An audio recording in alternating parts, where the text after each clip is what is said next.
So yeah, there's a strong emotional connection there. And I think if you just cross the border as many times as I crossed it during that time, it just stays with you.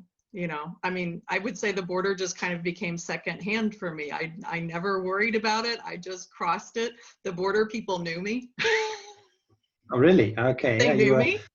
special. Yeah. Certainly at Friedrichstrasse, they knew me because I had a visa that allowed me to cross as many times as I wanted in the first Ah, semester. It was called a mehrmaligen Visum, and basically they had to let me in and out as often as I want, and I did. You know, we were very frivolous, we were very young, we ran across to West Berlin just because we wanted McDonald's, or we were silly, you know, we were just, we were having fun. You know, and yeah. so, but in this very strange kind of Cold War climate where all of these things were happening around us. I tell one funny story one time when I was crossing back into the East, and one of the border guards, you know, he knew me too. He was like, "What do you want to do here?" He goes, it's so stupid here." He said that to me, and I'll say it in German. He said, "Hier ist doof. Was wollen Sie hier?"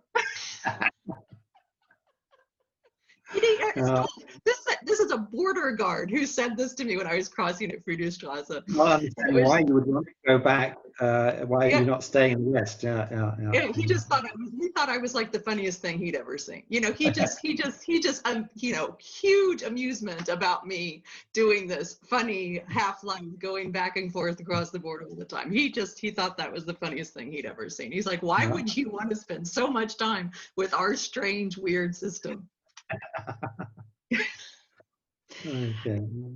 Yeah. So, you know, but I think actually that's kind of an important point there, because we do have kind of an inferiority complex that I think was there when the wall came down, right? And so maybe, you know, today I think one of the legacies of that is we do have a devaluing of what happened in the East compared to the West. And I do think that's worth talking about, is that we have not honored the past of the East in the same way that we've honored the past of the West, or their experiences. We haven't honored their experiences in the same way. What do you think about that? I think that's a very, very important point. I experienced that with this in this area of the language teaching, because basically the decision was made for the language teachers to suddenly teach English. Many of them had taught Russian before, and many of them had a lot of experience with Russia. They'd been on exchange programs with Russia. They hadn't been to the English-speaking world, but they'd been to Moscow or whatever and spent time there and studied there. They spoke very good Russian. Suddenly they were asked then to speak and teach English, you know, and this was a very big factor for them. And I think in the West, I felt that there was a certain complacency about this. Okay, of course they have to teach English. And some of the curricula, I was also involved a bit in curriculum development. They were just taking the curriculum from, for instance, Bavaria and putting it into Saxony.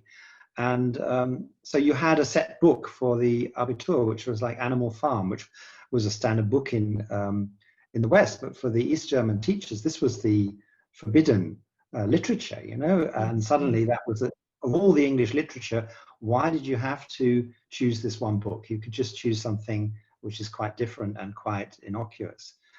And I saw that at a conference I was invited to in Leipzig, and this was in the early 1990s. It was about creativity in language teaching, and I was very honored to be invited and spoke about intercultural learning. And I had a very good audience. People were very interested in the topic. And then one of the keynote speakers was actually a professor from Bavaria, and he was presenting a pilot project about teaching Russian in Bavarian schools. They just started the idea of teaching Russian in the Bavarian schools in a bigger way.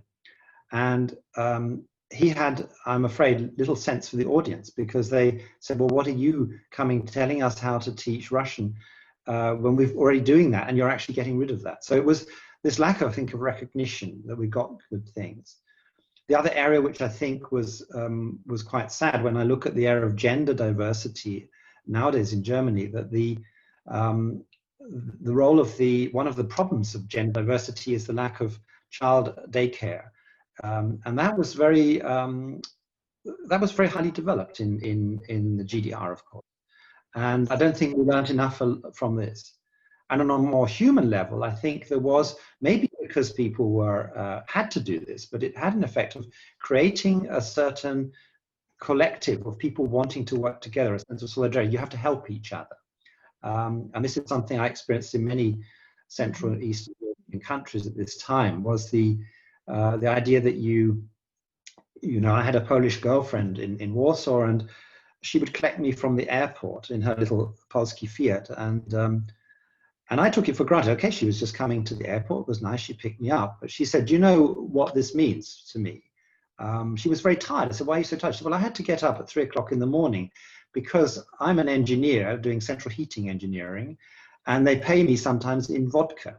And I get vodka, which I then exchange for petrol, so I can collect you from the airport." And it binds people together, but it also creates a collective, which is something I found quite attractive. And I mentioned to you when we prepared this talk, the idea when we were doing residential courses that actually I was used to when I was allocating the rooms in a residential center before a training course, Yeah. I was used to people wanting a single room. So we gave the first people who arrived, first come, first served, a single room. So they could have that, and said, well, if you came a bit later, then you had to share a room with 1 or 2 other people. What we didn't realize was that actually many of the people didn't want these single rooms. They said, we came here expecting and hoping to share the room with our best friend, who's also a colleague. And we had to reverse the whole process. If I'd done that in teacher training center in Bavaria, people would go mad. So, well, no, I want a single room. I'm a professional. For them, it was this solidarity. I don't know if you experienced that at all in your time. No, that's a great example, especially just kind of this conference mentality that we've all been to so many conferences, and there's just a set ritual. You always want your own room, and you want your own space at night, and you want to have a drink at the nice cute bar, and you want to be a little bit glamorous and walk on the street. And there's just this, that's just this thing that we always do at these conferences. And I just think that's such a great example of the East as well, is this whole idea of this high professionalization. I would say that just kind of didn't exist there, would you? This whole idea of how we're professional, and this separation of work and private. And I think you and I talked about that before. I think that separation didn't exist in the way that we have it so strongly today. And I would say kind of all of these Western cultures you can put in there without going national culture, but just sort of this, this space that we need. And I never saw that in the East. I think I found that very attractive in the East as well. I found that very attractive that people, they were immediately personal with you.